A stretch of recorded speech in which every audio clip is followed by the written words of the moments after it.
Hello दोस्तों, एक बार फिर से आप सभी का मेरे यूट्यूब चैनल गेस नॉलेज में स्वागत है। दोस्तों, ये MS पेंट प्रोग्राम की नंबर 2 यानी पार्ट 2 सीरीज़ है, जिसमें मैं आपको पार्ट 1 के अलावा बचे हुए ऑप्शन के बारे में पूरी जानकारी दूंगा। तो दोस्तों, एंड तक बने रहिए हमारे साथ, क्योंकि वीडियो हो सकती है थोड़ी लंबी, तो वीडियो को पूरा एंड तक ज़रूर देखें। तो इसमें मैंने क्लिपबोर्ड ब्लॉक यानी इसमें मैंने कट कॉपी पेस्ट तक आपको बता दिया था। इसके बाद इसमें जो नेक्स्ट ऑप्शन है वो है इमेज ब्लॉक का है। इमेज ब्लॉक में 4 ऑप्शन दिए गए हैं: सेलेक्ट, क्रॉप, रिसाइज और रोटेट। इन सभी का यूज़ देखिए कैसे करते हैं। इसमें दिया हुआ सेलेक्ट ऑप्शन, पहला सेलेक्ट ऑप्शन का यूज़ होता है कि पेज के किसी एक निश्चित भाग को आप सेलेक्ट कर सकते हैं और सेलेक्ट करने के बाद उसको आप मूव कर सकते हैं, उसकी साइज़ को छोटा बड़ा कर सकते हैं। ठीक है, चलिए मैं इसको करके दिखाता हूँ। एग्जाम्पल के लिए मैंने ये स्टार ले लिया। स्टार लेने के बाद मैंने इसको ड्रॉ कर दिया। ठीक है, ये कुछ इस तरह से मैंने ड्रॉ कर दिया। इसके बाद अगर मैं इसको छोटा या बड़ा करना चाहूँ या इसको यहाँ से मूव करके मैं यहाँ पे लाना चाहूँ तो इसके लिए सेलेक्ट ऑप्शन का इस्तेमाल करना होगा। ठीक है, देखिए जब आप शेप को ड्रॉ करते हैं तो ड्रॉ करते वक्त जैसे ही आपका ड्रॉ करना ख़त्म होता है, मान लेते हैं मैंने एग्जांपल के लिए एक और शेप ले लिया और इसको मैं ड्रॉ कर रहा हूँ। ठीक है, ड्रॉ करने के बाद मैंने इसको छोड़ दिया तो इसके चारों तरफ आप देख पा रहे होंगे एक डॉट डॉट लाइन बन रहा है। ठीक है, जब तक ये लाइन शो होगा तब तक आप इसको कहीं पर भी ड्रैग करके छोड़ सकते हैं। ठीक है, या इसकी साइज़ को छोटा या बड़ा कर सकते हैं अपनी ज़रूरत के अनुसार। ठीक है, और जैसे ही आप साइड में किसी भी स्थान पर क्लिक करेंगे ये डॉट डॉट हट जाएगा, यानी इसका सिलेक्शन हट जाएगा। इसके बाद आप इसमें कुछ भी परिवर्तन नहीं कर सकते। ठीक है, तो मान लेते हैं मैंने गलती से बाहर कहीं क्लिक कर दिया, अब इसकी आकार में छोटा बड़ा करना हुआ या फिर इसमें कुछ बदलाव करना हुआ, तब कैसे करेंगे? तो इसके लिए सेलेक्ट ऑप्शन का इस्तेमाल कर सकते हैं। ठीक, वैसे तो ये कहीं जाने वाला नहीं है चूँकि इसका सिलेक्शन हट चुका है। अब इसको दूसरी स्थान पर ले जाने के लिए मैं सेलेक्ट ऑप्शन का इस्तेमाल करूँगा। ठीक है, मान लेते हैं ये शेप्स मुझे यहाँ पर ले जाना है तो इसके लिए मैं सेलेक्ट ऑप्शन का यूज़ करूँगा। ठीक, इसके लिए मैंने सेलेक्ट पे क्लिक कर दिया। क्लिक करने के बाद इस तरह से मैंने इसको ड्रैग कर दिया और ड्रैग इस तरह से करेंगे कि इसका जितना भी पार्ट है वो इस बॉक्स के अंदर कवर हो जाए। ठीक है, तो मैंने इतना ड्रैग करके इसको कवर कर लिया। अब देख पा रहे होंगे चारों तरफ इसके वही डॉट डॉट वाला ऑप्शन बन चुका है, डॉट डॉट वाला साइन बन चुका है। ठीक है, यानी ये पूरी तरह से सेलेक्ट हो चुका है। ठीक, सेलेक्ट होने के बाद अब आप इसका आकार यानी साइज़ छोटा बड़ा कर सकते हैं यहाँ से। ठीक है, कॉर्नर से या फिर इस पोजीशन से अप डाउन लेफ़्ट राइट किसी भी तरफ आप इसकी साइज़ को छोटा या बड़ा कर सकते हैं और इसको मूव भी कर सकते हैं। क्लिक करके आप कहीं पर भी इसको ले जा करके ड्रैग करके छोड़ देंगे, वो मूव होकर के वहाँ पर चला जाएगा। ठीक है, इसी तरह आप स्टार को भी, ये जो स्टार दिया हुआ इसको भी सेलेक्ट कर रहा हूँ मैं और इसके बाद इसको भी ड्रैग करके किसी भी स्थान पर ले जा सकते हैं। ठीक है, लेकिन इसमें ये होता है कि जो पहले जो सिलेक्शन होता था वो सिर्फ उस शेप का होता था स्टार्टिंग में, जब हम पहली बार इसको ड्रॉ करते हैं, और दूसरी बार जब हम सेलेक्ट करते हैं तो इस शेप के साथ वो बैकग्राउंड भी सेलेक्ट हो जाता है जिसको हम जो इस शेप के पीछे होता है। ठीक है, तो चलिए एग्जांपल के लिए मैं दिखा देता हूँ। मान लेते हैं ये मेरा शेप है और मैं इस बैकग्राउंड में कोई एक कलर फिल कर दे रहा हूँ। ठीक है, तो मैं मान लेते हैं इस बैकग्राउंड में मैं कोई एक कलर फिल कर देता हूँ। मैंने बैकग्राउंड में रेड कलर का कलर फिल कर दिया। ठीक, अब मैं चाहता हूँ कि ये सिर्फ मेरा शेप ही ड्रैग होकर के दूसरी जगह जाए या मैं सेलेक्ट करके इस शेप्स को ही मैं दूसरी जगह ले जा पाऊँ। तो इसके लिए पॉसिबल नहीं है कि आप सिर्फ शेप ही ले जा पाएंगे। ठीक है, इसके साथ जितना भी सिलेक्शन होगा यानी ये बैकग्राउंड का कलर भी इसके साथ जाएगा। ठीक, जैसे मैं यहाँ पे क्लिक करके मैं इतना सेलेक्ट कर ले रहा हूँ। ठीक है, अब मैं चाहूँ मेरा शेप ही जाए तो ऐसा पॉसिबल नहीं है। इसके लिए यहाँ पर जब भी मैं क्लिक करके ड्रैग करूँगा तो ये देखिए बैकग्राउंड के साथ जा रहा पूरा पूरा। ठीक है, यानी इसका जो बैकग्राउंड सेलेक्ट हुआ था वो पूरा का पूरा बैकग्राउंड पूरा मूव हो रहा है। ठीक है, कुछ इस तरह से। ठीक, तो इसके जब पहली बार हम शेप ड्रॉ करते हैं तो वहाँ से आप इसके बैकग्राउंड को बिना सेलेक्ट किया आसानी से उसको मूव कर सकते हैं। जैसे मैं एक शेप मैं ड्रॉ कर ले रहा हूँ, ठीक है, मैंने एक शेप ड्रॉ कर लिया और इसको मैं ड्रैग करके यहाँ पर ले जाऊँगा बीच में, तो इसका बैकग्राउंड नहीं सेलेक्ट हुआ था, ठीक है, क्योंकि यहाँ पर सिर्फ एक शेप ही सेलेक्ट हुआ था, ठीक। एग्जांपल के लिए मैं इसका कलर चेंज करके दूसरा मैं ड्रैग कर लेता हूँ। तो मैंने ड्रैग किया, अब मैं इसको ड्रैग करके ला रहा हूँ, तो देखिए इसका बैकग्राउंड नहीं सिलेक्ट हुआ था, वरना ये भी रेड कलर का इसका बैकग्राउंड हो जाता, ठीक है। तो यहाँ पर ये सिर्फ शेप सेलेक्ट हुआ था, ठीक। तो इस तरह से आप सिलेक्शन का इस्तेमाल कर सकते हैं, यानी सेलेक्ट कर सकते हैं, ठीक है। इसी में कुछ और पार्ट दिया हुआ है सेलेक्ट का, इसके जस्ट नीचे दिया हुआ free from selection. Free from selection का इस्तेमाल क्या होता है, इसका यूज़ होता है आप अपनी, जैसे इससे आप रेक्टेंगल में सेलेक्ट कर सकते हैं किसी भी पार्ट को। इससे फ्री फ्रॉम सिलेक्शन का इस्तेमाल करके आप किसी भी एक निश्चित पार्ट को अपनी इच्छा अनुसार माउस को ड्रैग करके सेलेक्ट कर सकते हैं, ठीक है। यानी जिस डायरेक्शन में आपका माउस ड्रैग होगा उसी डायरेक्शन में वो सिलेक्शन होगा और उतना ही पार्ट होगा जितना आपका माउस ड्रैग होगा, ठीक है। तो एग्जांपल के लिए मैं यहाँ पे मैं ड्रैग करके दिखा देता हूँ। मैं इसमें कोई और कलर फिल कर लेता हूँ, ठीक है, और मैं इसमें ड्रैग करके और सेलेक्ट करके दिखा लेता हूँ। मैं माउस यहाँ पे फ्री फ्रॉम सिलेक्शन का इस्तेमाल करता हूँ। तो मैंने इस पर क्लिक कर दिया। क्लिक करने के बाद मैं कुछ इस तरह से एक पत्ता मैं काट के यहाँ पे दिखा रहा हूँ। मैंने इस तरह से सेलेक्ट किया और मैं कुछ इस तरह से डिज़ाइन बना ले रहा हूँ, ठीक है। ठीक, ये मैंने ड्रैग कर दिया और इसके बाद छोड़ेंगे तो ये सिलेक्शन हो चुका और ये कट चुका। अब मैं ड्रैग करके इसको दूसरे स्थान पर ले जा सकता हूँ, ठीक है। तो कुछ इस तरह से इसका इस्तेमाल होता है फ्री फ्रॉम सिलेक्शन का, ठीक। ये रेक्टेंगल साइज़ में नहीं सेलेक्ट करता है, ये आपके माउस पर डिपेंड, आपके माउस के ड्रैग होने पर डिपेंड करता है कि आप माउस ड्रैग किस तरह करते हैं। जैसे आप जिस तरह से आप माउस ड्रैग करेंगे उसी तरह से ठीक वो सिलेक्शन उसका करता रहेगा, ठीक है। तो कुछ इस तरह से आप सेलेक्ट करके इसको क्रॉप कर सकते हैं। नेक्स्ट इसके बाद उसी में दिया हुआ है सेलेक्ट ऑल। सेलेक्ट ऑल का यूज़ होता है, जैसे मान लेते हैं इस पूरे ये जो डायग्राम बनाया हुआ है, चित्र बनाया हुआ है, इस पूरे को मैं डिलीट करना चाहता हूँ तो इसके लिए पूरा सेलेक्ट करना होगा। तो पूरे को सेलेक्ट करने के लिए यहाँ पे सेलेक्ट ऑल पे क्लिक कर दीजिए। क्लिक करने के बाद आप देख पा रहे होंगे चारों तरफ यहाँ पे डॉट डॉट का साइन दिख रहा है, ठीक है। नीचे भी आ जाएंगे, यहाँ पर भी डॉट डॉट का साइन दिख रहा है, ठीक। यानी चारों तरफ ये सेलेक्ट हो चुका है, ठीक है। अब मैं यहाँ से डिलीट बटन पे क्लिक करूँगा तो ये पूरा पूरा डिलीट हो जाएगा, ठीक है, इस तरह से, ठीक। अब मान लेते हैं गलती से डिलीट हो गया है तो आप यहाँ से अंडो बटन पे क्लिक करके आप वापस ला सकते हैं, ठीक है। और मान लेते हैं गलती से वापस आ गया है और एक्चुअली में मैं उसे डिलीट ही करना चाह रहा था, तो यहाँ पर रीडो बटन पे क्लिक करके इसको आप वापस कर सकते हैं, ठीक। यानी अगर गलती से हो गया है डिलीट तो वापस भी ला सकते हैं और गलती से वापस आ गया तो उसे डिलीट भी कर सकते हैं, ठीक है। तो मैं फिर से वापस कर दे रहा हूँ। इसके बाद उसके जस्ट नीचे दिया हुआ है यहाँ पे इनवर्ट सिलेक्शन, ठीक है। इनवर्ट सिलेक्शन का इस्तेमाल क्या होता है, जैसे मैं चाहता हूँ कि ये जो बॉक्स है ये मेरा डिलीट ना हो, बाकी का सारा पार्ट डिलीट हो जाए इसका, ठीक है। तो इसके लिए क्या करेंगे, इसके लिए मैं पहले बॉक्स को मैं सेलेक्ट कर लेता हूँ। अभी यहाँ पे ये इनवर्ट सिलेक्शन शो नहीं हो रहा है क्योंकि अभी कोई भी चीज़ मैंने सेलेक्ट नहीं किया, ठीक है। तो मैं पहले सेलेक्ट कर लेता हूँ। तो मैंने ये बॉक्स यहाँ से मैंने क्लिक करके सेलेक्ट कर लिया है।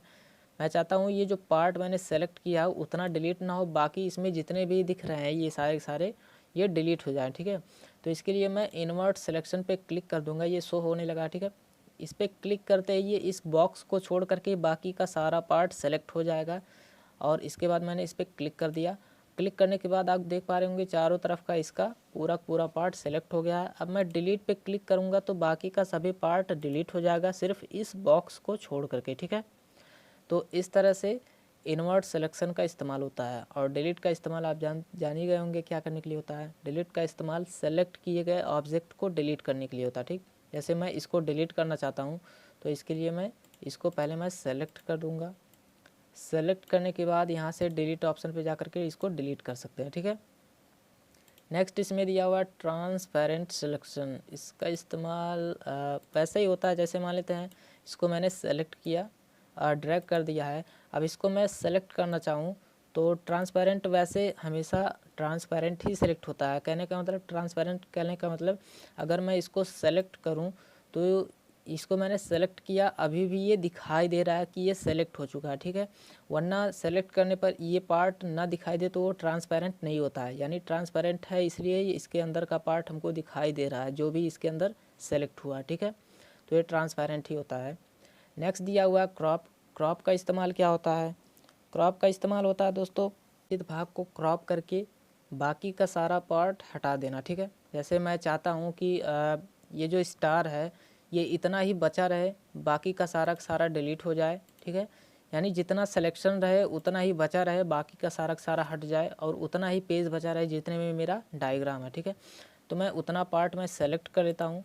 जब तक सेलेक्ट नहीं करेंगे तब तक क्रॉप ऑप्शन वर्क नहीं करेगा, ठीक है। तो इसके लिए मैं यहाँ से यहाँ तक मैं सेलेक्ट कर लेता हूँ पहले। तो मैंने इसको सेलेक्ट कर लिया और सेलेक्ट करने के बाद जैसे ही मैं क्रॉप पे क्लिक करूँगा बाकी का जितना भी बिना सिलेक्शन वाला पेज है वो ऑटोमेटिक डिलीट हो जाएगा, हट जाएगा और क्रॉप वाला हिस्सा बच जाएगा। ये कुछ इस तरह से होगा, ठीक है। तो मैं फिर से वैसा ही कर दे रहा हूँ। नेक्स्ट इसमें दिया हुआ है रिसाइज़। रिसाइज़ का इस्तेमाल होता है इसका जो पेज है उसको छोटा या बड़ा करने के लिए, ठीक। ये जो पेंट का पेज है इसको आप छोटा या बड़ा कर सकते हैं। इसके लिए रिसाइज़ पे क्लिक करेंगे। यहाँ पे पिक्सल में भी आप इसकी वैल्यू दे सकते हैं और परसेंटेज में भी। तो मैं परसेंटेज में मैं इसको 50% कर दे रहा हूँ, ठीक है। और इसके बाद ओके पर क्लिक करते ही ये 50% में इसका पेज आ जाएगा, ठीक। इसको आप अपने माउस से क्लिक करके आप अपने हिसाब से कस्टमाइज़ कर सकते हैं, ठीक है। अप डाउन लेफ़्ट राइट में आपको कितना इसका हाइट और विड्थ चाहिए, ठीक है। इसके जस्ट बाद यहाँ पे नेक्स्ट दिया हुआ रोटेट। रोटेट ऑप्शन का यूज़ क्या होता है? रोटेट ऑप्शन का यूज़ होता है शेप्स को रोटेट करने के लिए। तो मैं एग्जांपल के लिए कोई एक शेप ले लेता हूँ और मैं इसको रोटेट करके दिखाता हूँ। मैंने ये हार्ट वाला शेप ले लिया और इसमें मैं कलर फिल कर दे रहा हूँ और इसके बाद ये मैं रोटेट करूँगा तो आपको पता चलेगा कि हाँ रोटेट हो रहा है, ठीक है। तो रोटेट करने के लिए सबसे पहले इसको सेलेक्ट करना पड़ेगा। तो मैंने सेलेक्ट कर लिया। सेलेक्ट करने के बाद यहाँ पे रोटेट ऑप्शन दिया हुआ है। अगर मैं इसको रोटेट राइट 90 डिग्री, अगर मैं राइट में इसको रोटेट करता हूँ तो ये कुछ इस तरह से रोटेट होकर के 90 डिग्री यहाँ पे रोटेट होकर के आ जाएगा, ठीक है। तो मैं पहले वाले ऑप्शन पे क्लिक करता हूँ तो ये कुछ इस तरह से रोटेट हो जाएगा, ठीक। चूँकि इसका सिलेक्शन मैंने गलत किया था इसलिए इतना पार्ट इसका कट जा रहा है, ठीक है। तो मैं फिर से इसका सिलेक्शन कर देता हूँ। मैंने इस पर क्लिक कर दिया और मैंने कुछ इस तरह से इसका सिलेक्शन कर दिया, ठीक है। और इसके बाद फिर से मैं इसको रोटेट करता हूँ तो देखिए ये कुछ इस तरह से रोटेट हो रहा है, ठीक। इसके बाद इसमें नेक्स्ट दिया हुआ है रोटेट लेफ़्ट 90 डिग्री। अगर इसको मैं लेफ़्ट में रोटेट करूँ तो ये फिर से सीधा हो जाएगा जैसे पहले था, ठीक है। इसके बाद यहाँ पे दिया हुआ रोटेट 180 डिग्री, यानी ये पूरी की पूरी तरह रोटेट होकर के इसका जो ऊपर वाला पार्ट है वो नीचे आ जाएगा और नीचे वाला पार्ट ऊपर चला जाएगा, ठीक है। 180 डिग्री रोटेट करने पर कुछ इस तरह से, ठीक। तो इस तरह से आप इसको रोटेट कर सकते हैं किसी भी एंगल में, ठीक है। इसके बाद जस्ट यहाँ पे दिया हुआ है टूल्स कुछ दिए हुए हैं, इनका इस्तेमाल कैसे करेंगे ये देख लेते हैं। तो इसके लिए पहला दिया हुआ पेंसिल। पेंसिल का इस्तेमाल कैसे करेंगे इसको मैं डिलीट कर दे रहा हूँ। पेंसिल का इस्तेमाल करने के लिए पेंसिल पे क्लिक करेंगे। क्लिक करने के बाद पेंसिल का इस्तेमाल होता है दोस्तों किसी भी डायरेक्शन में कुछ भी ड्रॉ करने के लिए, ठीक है। जैसे मैं यहाँ पे कुछ ड्राइंग ड्रॉ करना चाहूँ तो आसानी से इसका इस्तेमाल करके आप ड्राइंग को ड्रॉ कर सकते हैं, ठीक है। तो इस तरह से पेंसिल का इस्तेमाल कर सकते हैं। पेंसिल एकदम फ्री होता है, आप इसको किसी भी डायरेक्शन में ड्रॉ कर सकते हैं, ठीक है, ठीक। और ये पेंसिल है, अगर इसका आप कलर चेंज करना चाहें तो यहाँ से आप कलर चेंज कर सकते हैं। अभी ये रेड कलर में चल रहा है, इसका कलर ब्लू करना चाहते हैं या ब्लैक करना चाहते हैं तो यहाँ से आप ब्लैक कर सकते हैं। ये कुछ इस तरह से चलेगा, ठीक है। ब्लू कलर में भी चलेगा। अगर इसकी पेंसिल की साइज़ आप मोटा करना चाहते हैं, यानी पतला चल रहा है इसको आप मोटा करना चाहते हैं तो यहाँ से आप साइज़ पे क्लिक कर दीजिए। इसके बाद सबसे मोटा वाला ये साइज़ है 4 पिक्सल का, इस पर आप क्लिक कर देंगे। इसके बाद ये इसकी साइज़ थोड़ा मोटा हो जाएगा, ठीक है, ये थोड़ा मोटा चलने लगेगा, ठीक। तो ये होता है पेंसिल। किसी भी इसमें कलर का चुनाव कर सकते हैं आप पेंसिल का इस्तेमाल करने के लिए, ठीक है, ठीक। जितने भी कलर्स हैं तो यहाँ से आप कलर का इस्तेमाल करके आप पेंसिल को चला सकते हैं, ठीक। नेक्स्ट इसमें दिया हुआ है फिल विद कलर। इसका इस्तेमाल क्या होता है? इसका इस्तेमाल होता है दोस्तों आप शेप जब ड्रॉ करते हैं तो उसमें कलर फिल करने के लिए होता है, ठीक है। मान लेते हैं एग्जांपल के लिए मैं ये शेप ड्रॉ कर ले रहा हूँ, अब इसके अंदर मुझे कलर फिल करना होगा तो मैं इस फिल विद कलर टूल का इस्तेमाल करूँगा, ठीक है। मैंने इस पर क्लिक कर दिया और उस मैं कलर का सिलेक्शन करूँगा जो इसमें भरना होगा। मान लेते हैं मुझे रेड कलर भरना, तो मैंने इस पर क्लिक कर दिया और इसके बीच में ला कर के क्लिक कर दूंगा तो ये रेड कलर फिल हो जाएगा, ठीक है। और गलती से बाहर क्लिक हो गया तो बाहर भी रेड कलर का कलर फिल हो जाएगा, ठीक। तो फिलहाल मैं वाइट कलर फिल कर दे रहा हूँ, ठीक। और दोस्तों अगर आप ये लाइन मुझे रेड कलर करना हुआ, ये लाइन वाइट कलर करना हुआ तो कैसे करेंगे? इसके लिए इसी लाइन पे मुझे क्या करना है, क्लिक करना है। या मैं लाइन को ब्लैक कलर करना चाहूँ तो सबसे पहले ब्लैक कलर सेलेक्ट करेंगे और इसी लाइन पे इसका जो पॉइंट है बकेट का, उसको क्या करना है, इस लाइन पे ला करके क्लिक कर देना, ये ब्लैक कलर का हो जाएगा, ठीक है। गलती से अंदर पड़ गया तो ये पूरा पूरा ब्लैक हो जाएगा, ठीक। तो इसी लाइन पे ला करके आपने क्या करना है, क्लिक कर देना बस। इसके जस्ट बाद यहाँ पे टेक्स्ट दिया हुआ, टेक्स्ट लिखने के लिए अगर आप कुछ लिखना चाहते हैं इसमें अक्षर, अपना नाम लिखना चाहते हैं, उसको कलर करना चाहते हैं तो यहाँ से लिख सकते हैं, ठीक है। तो मैं टेक्स्ट पे क्लिक कर देता हूँ। क्लिक करने के बाद इस पर क्लिक करके ऐसे आपको ड्रैग करना है और इसके अंदर आप लिख सकते हैं, ठीक है। तो टेक्स्ट पे क्लिक करने के बाद एक अलग बॉक्स ओपन होता है, ठीक। यहाँ से आप इसके टेक्स्ट को मैनेज कर सकते हैं, जैसे उसका फॉन्ट चेंज कर सकते हैं, उसकी साइज़ बड़ा कर सकते हैं, ठीक है। तो मैं एग्जाम्पल के लिए मैं यहाँ पे लिख दे रहा हूँ गेस नॉलेज, ठीक। ये मैंने कुछ टेक्स्ट लिख दिया और इसकी साइज़ मैं यहाँ से बड़ा कर सकता हूँ, ठीक है। सॉरी, साइज़ बड़ा करने के लिए यहाँ से आप इस्तेमाल कर सकते हैं, इसकी साइज़ बाय डिफ़ॉल्ट 9 होती है, 8 होती है। आप यहाँ से इसकी साइज़ को मैक्सिमम 72 तक बड़ा कर सकते हैं, ठीक। और मान लेते हैं ये मैंने इसकी साइज़ को बड़ा कर दिया है और इसको इधर से उधर मूव भी कर सकते हैं जब तक इसका सिलेक्शन है, ठीक है। तो मैं इसकी साइज़ को बड़ा कर दिया। इसके कलर को, अभी ये ब्लैक कलर का है, इसका कलर चेंज करना चाहें तो सबसे पहले इसको सेलेक्ट करना है। सेलेक्ट करने के बाद आप जिस भी कलर पे क्लिक करेंगे वो कलर उसी कलर में चेंज हो जाएगा ये टेक्स्ट, ठीक है। तो मान लेते हैं मुझे ये ग्रे कलर वाला जो है डार्क रेड, इस पर मैं क्लिक कर दे रहा हूँ तो ये उसी कलर में चेंज हो जाएगा, ठीक है। अब मान लेते हैं इसमें और भी दिया हुआ है इसका फ़ॉन्ट स्टाइल, ये जो लिखावट है पसंद नहीं आ रहा मुझे, कोई और स्टाइल में चाहिए, तो इसके लिए इस पर क्लिक करके आप इसका फ़ॉन्ट स्टाइल चेंज कर सकते हैं, ठीक है। इसमें ढेर सारा फ़ॉन्ट स्टाइल दिया हुआ है, किसी भी स्टाइल में आप इसको लिख सकते हैं, ठीक है। ये सारे सारे फ़ॉन्ट स्टाइल हैं, किसी भी स्टाइल में आप लिख सकते हैं, ठीक। इसके बाद यहाँ पे इटैलिक दिया हुआ, इटैलिक का इस्तेमाल होता है इसको तिरछा करने के लिए। इस पर क्लिक करते ही ये तिरछा हो जाएगा, ठीक है, थोड़ा सा तिरछा होगा। अंडरलाइन दिया हुआ है इसके नीचे अंडरलाइन लगाने के लिए, ठीक। अगर आप बीच से इसको काटना चाहते हैं टेक्स्ट को तो इस पर आप क्लिक करते ही ये बीच से इस टेक्स्ट को काट देगा, ठीक है। ये भी एक फॉर्मेट है। तो इस तरह से आप इसका कलर चेंज कर सकते हैं। मान लेते हैं आपको एक एक अक्षर का कलर अलग अलग करना है तो इसके लिए क्या करेंगे, एक एक अक्षर को आपको सेलेक्ट करना होगा, ठीक है। या तो आप पेंट बकेट का इस्तेमाल कर सकते हैं। पेंट बकेट का इस्तेमाल कैसे करेंगे, इसके लिए मैंने बाहर क्लिक कर दिया और पेंट बकेट पे आ गया। और मान लेते हैं मुझे इसमें कुछ टेक्स्ट जो है उसका कलर अलग रखना है और कुछ टेक्स्ट का कलर अलग रखना है। मान लेते हैं मैं पहले वाले का रेड करना चाहता हूँ तो मैंने इस पर क्लिक कर दिया और रेड इस पर क्लिक कर दिया, रेड हो गया, ठीक है। दूसरे वाले का ग्रीन करना था तो मैंने इस पर क्लिक कर दिया, इस पर क्लिक कर दिया, ये ग्रीन हो गया। मान लेते हैं ब्लू करना था तो मैंने ये ब्लू कर दिया, ठीक है। और मान लेते हैं ये दोनों मुझे ऑरेंज करना था तो मैंने ऑरेंज कर दिया, ठीक। ऐसे इन सभी का कलर आप मैनेज कर सकते हैं अपने हिसाब से, ठीक है। जिस भी कलर में आपको टेक्स्ट करना हो उस कलर का आप टेक्स्ट कर सकते हैं आसानी से, ठीक। तो इस तरह से आप टेक्स्ट को अलग अलग कलर दे सकते हैं, ठीक है, इस तरह से कुछ। नेक्स्ट इसमें दिया हुआ है इरेज़र। इरेज़र का इस्तेमाल क्या करने के लिए होता है, जैसे आपने कुछ लिख दिया है अब उसको मिटाना भी है तो मिटाने के लिए आप इरेज़र का इस्तेमाल कर सकते हैं, ठीक है। इरेज़र पे आप क्लिक करेंगे तो ये इरेज़र पॉइंट बन के आ गया है, इससे आप इरेज कर सकते हैं। तो मैं यहाँ पे इसके लिए आपको क्या करना है, माउस का लेफ़्ट बटन क्लिक करके रखना है तभी ये डिलीट होगा वरना इरेज नहीं होगा, ठीक है। तो जब तक क्लिक रहेगा तभी तक ये इरेज करेगा। तो मैं क्लिक करके इसको रखा हूँ और इसके बाद मैं ड्रैग कर रहा हूँ तो ये देखिए इस तरह से ये इरेज कर रहा है, ठीक है। अब इसका साइज़ छोटा है तो इरेज करने में टाइम लगेगा। इसका साइज़ बड़ा करने के लिए क्या करेंगे, बड़ा करने के लिए आप कीबोर्ड से कंट्रोल के साथ यहाँ पे प्लस साइन दबाएंगे, ठीक है। कंट्रोल के साथ आपने क्या करना है, प्लस बटन जो नंबर कीपैड के पास होता है प्लस साइन, उसको क्या करना है, प्रेस करना। तो मैं कंट्रोल के साथ यहाँ से मैं प्लस को प्रेस कर रहा हूँ। देखिए इसकी साइज़ बढ़ रही है, ठीक है। मैक्सिमम ये इतना बड़ा रहेगा, उससे ज़्यादा बड़ा नहीं होगा, ठीक। अब इससे आप आसानी से इसको मिटा सकते हैं, ठीक है, थोड़ा जल्दी मिटेगा, ठीक। तो इसका इस्तेमाल होता है, इरेज़र का इस्तेमाल होता है मिटाने के लिए, ठीक है। जो भी आपने डायग्राम बनाया है या कोई हिस्सा उसका पसंद नहीं आ रहा, कोई पार्ट नहीं पसंद आ रहा, तो उसको आप इरेज कर सकते हैं, ठीक, बिना पूरा डायग्राम डिलीट किए, ठीक है। नेक्स्ट इसमें दिया हुआ है कलर पिकर। इसका इस्तेमाल क्या होता है? इसका इस्तेमाल होता है कलर पिक करने के लिए, यानी कलर सेलेक्ट करने के लिए। मान लेते हैं मैं कोई 2 बॉक्स ले रहा हूँ और एक में मैं कोई दूसरा कलर फिल कर दे रहा हूँ, एक में मैंने ऑरेंज कर दिया और एक में मैंने ब्लू कर दिया, ठीक है।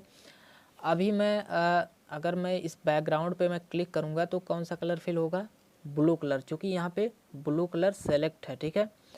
अगर मैं चाहता हूँ कि इसमें ऑरेंज कलर फिल हो और मैं यहाँ से सेलेक्ट नहीं करना चाहता हूँ ऑरेंज कलर, मैं यहीं से चाहता हूँ मेरा ऑरेंज कलर सेलेक्ट हो जाए, तो इसके लिए कलर पिकर का इस्तेमाल करेंगे, ठीक। तो मैंने इस पर क्लिक कर दिया। क्लिक करने के बाद आप देख पा रहे होंगे यहाँ पे अभी ब्लू कलर शो हो रहा है, ठीक है। तो अभी आप देख पा रहे होंगे यहाँ पर कलर 1 वाले बॉक्स में अभी ब्लू कलर फिल है। अगर मैं इस कलर पिकर से इस बॉक्स में मैं क्लिक करूँ तो इसमें क्या होगा? इसमें ये वाला जो कलर है ये इसमें सेलेक्ट होकर के फिल हो जाएगा, ठीक है। और मैं बैकग्राउंड में क्लिक करूँगा तो इसमें ये वाला कलर फिल होगा, ना कि ये वाला, ठीक है।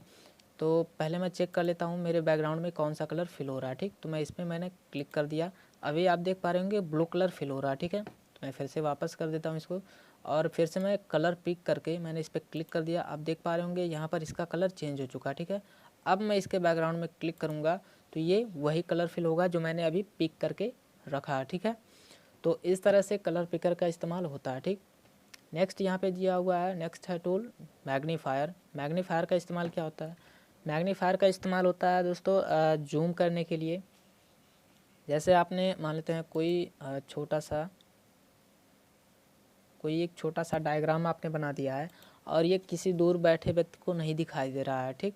और वह उसको आप दिखाना चाहते हैं कि आपने क्या बनाया है, तो इसके लिए मैग्नीफायर का आप इस्तेमाल कर सकते हैं, ठीक है। इस पर क्लिक करते ही मैग्नीफायर ओपन हो जाएगा और जैसे जैसे आप यहाँ पे लेफ़्ट क्लिक करेंगे वैसे वैसे ये जूम होता जाएगा, ठीक है। इस पर आपने क्या करना है? लेफ़्ट क्लिक करना है, ठीक। तो ये अब उसको क्लियर दिख जाएगा कि आपने क्या बनाया है एक्चुअली में, ठीक है। और राइट क्लिक करेंगे इस पर तो ये जूम आउट हो जाएगा, ठीक। तो इस तरह से